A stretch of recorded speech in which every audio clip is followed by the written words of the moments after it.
తన పార్టీ మార్పు ప్రచారంపై BRS senior నేత మేడ్చల్ ఎమ్మెల్యే మల్లారెడ్డి తీవ్ర భావోద్వేగానికి గురికారు. ఓ బీఆర్ఎస్ కార్యకర్త తన సొంత రక్తంతో రాసిన లేఖ తనను ఎంతగానో బాధించిందని ఆయన ఆవేదన వ్యక్తం చేశారు. హైదరాబాద్ బోయినపల్లిలో నిర్వహించిన కేటీఆర్ జన్మదిన వేడుకల్లో పాల్గొన్న ఆయన తాను ఎలాంటి పరిస్థితుల్లోనూ బీఆర్ఎస్ను వీడేది లేదని, చివరి వరకు పార్టీలోనే కొనసాగుతానని తేల్చి చెప్పారు.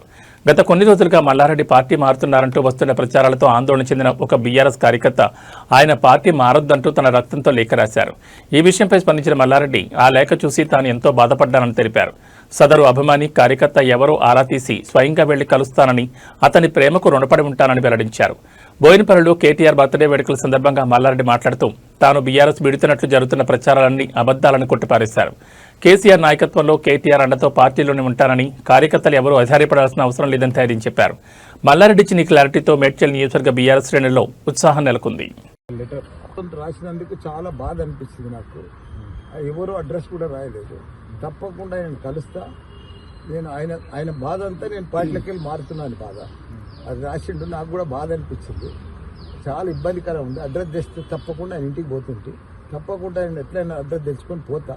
నాకు కూడా బాధ. నేను ఎక్కడ పార్టీలోకి పోతాను. ఏ పార్టీలో మారుతున్నాను.